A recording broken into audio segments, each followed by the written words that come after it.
Hello मेरे प्रिय विद्यार्थियों, आप सभी को हमारे चैनल यूके सर जीके पर स्वागत है। आज हाई स्कूल का पहला चैप्टर वास्तविक संख्याएं आप लोगों को पढ़ाने जा रहे हैं। प्राकृतिक संख्याएं, गिनती की संख्याओं को प्राकृतिक संख्या कहते हैं। जैसे 1 2 3 4 5 6 7 8 डॉट डॉट इन्फिनिट तक। इसको मानना है तो मानेंगे पहली संख्या x, दूसरी संख्या x+1, तीसरी x+2, ऐसे मान लेंगे। दो प्राकृतिक संख्याओं का योगफल 21 है तो संख्याएं ज्ञात कीजिए, तो मान लेंगे हल करेंगे। माना पहली प्राकृतिक संख्या बराबर x, दूसरी प्राकृतिक संख्या बराबर x+1। तो प्रश्नानुसार क्या बोला है, दोनों का योगफल कितना 21 है, तो दोनों को जोड़ेंगे बराबर 21 करेंगे। यहाँ से 2x और यहाँ एक को इधर लेके चले जाएंगे तो 21 - 1 हो जाएगा।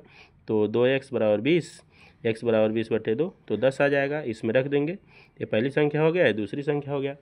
सेम उसी तरह से अब हम लोग क्या करेंगे, तीन प्राकृतिक संख्याओं का योगफल इसमें 21 है तो संख्याएं ज्ञात कीजिए। तो तीन संख्या मान लेंगे, सेम उसी तरह से लगाएंगे। इस तरह से हमारा क्या हो जाएगा, आ जाएगा। उसके बाद देखिए सम संख्या। सम संख्या ऐसी संख्या है जो 2 से पूरी विभाजित हो जाती है, उन्हें क्या बोलेंगे, सम संख्या बोलेंगे। जैसे 2 4 6 8 10 डॉट डॉट इनफाइनाइट तक। इस तरह से हो जाएगा। मानेंगे पहली सम संख्या 2x मानना है और उसके बाद दूसरी 2x+2, दो जोड़ के मान लेना है। इसमें क्या है, दो सम संख्याओं का योगफल 22 है तो संख्याएं ज्ञात कीजिए। तो पहली सम संख्या मानना है 2x, दूसरी सम संख्या 2x+1। उस तरह से क्या करना है, दोनों को जोड़ देना है। इस तरह से आंसर आ जाएगा। अब उसी तरह से अब देखते हैं विषम संख्या। तो विषम संख्या क्या है, उसी का विपरीत। ऐसी संख्याएं जो 2 से पूरी विभाजित नहीं होती हैं उन्हें विषम संख्या कहते हैं। जैसे 1 3 5 7 9, इस तरह से। तो इसका विषम संख्या मानने के लिए पहली विषम संख्या 2x+1 होगा, दूसरी 2x+3, इस तरह से मानेंगे। सेम इसी तरह से क्वेश्चन इसको विषम के लिए लगाएंगे। उसके बाद से आप लोग का पूर्ण संख्या, होल नंबर, ऐसी संख्याएं जो शून्य से शुरुआत होती हैं उन्हें पूर्ण संख्या कहते हैं। जैसे 0 1 2 3 4, इस तरह से होता है। अर्थात प्राकृतिक संख्या में 0 जोड़ देते हैं तो उस हिसाब से क्या हो जाता है, पूर्ण संख्या हो जाती है। पूर्णांक ऐसी संख्याएं जो धनात्मक, ऋणात्मक तथा शून्य भी हो सकती हैं तो उन्हें पूर्णांक कहते हैं। पूर्णांक में क्या होगा, यह इसमें प्लस भी आएगा, माइनस आएगा। ये भी संख्याएं जो होंगी संख्या रेखा पर दर्शाई जाती हैं। जैसे 0 +-2 +-3, इस तरह से डॉट डॉट हो जाएगा। अभाज्य संख्याएं, तो ऐसी संख्याएं जो एक और स्वयं से विभाजित होती हैं उन्हें अभाज्य संख्याएं कहते हैं। जैसे पूछ देता है कि सबसे छोटी अभाज्य संख्या, तो सबसे छोटी संख्या अभाज्य संख्या क्या है, 2 है।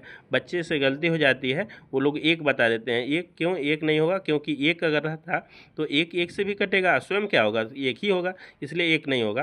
तो 2 3 5 7, देखिए 9 नहीं होगा, क्यों, 9 3 से भी कट जाएगा, 1 से भी कट जाएगा, 9 से भी कटेगा।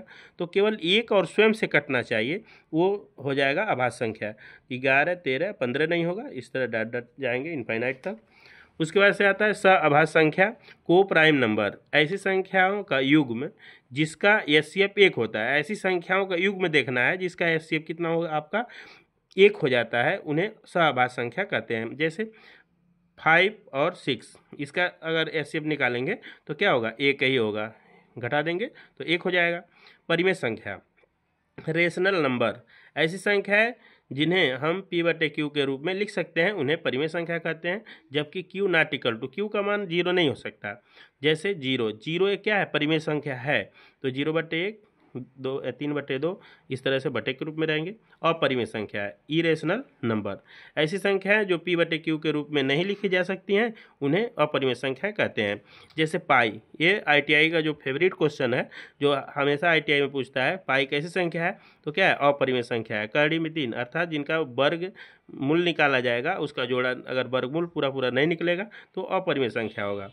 जिस पे बार होगा वो भी होगा, डॉट डॉट जो होगा, आदि अपरिमेय संख्याएं हैं।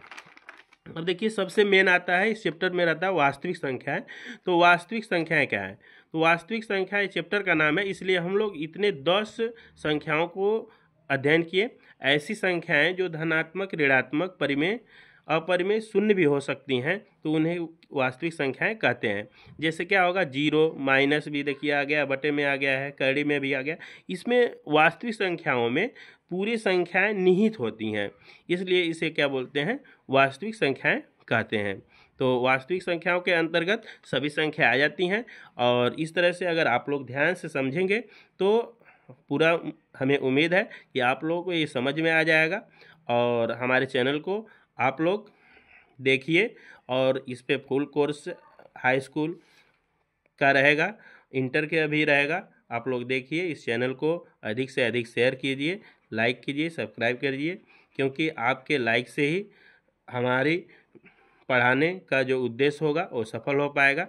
धन्यवाद बच्चों।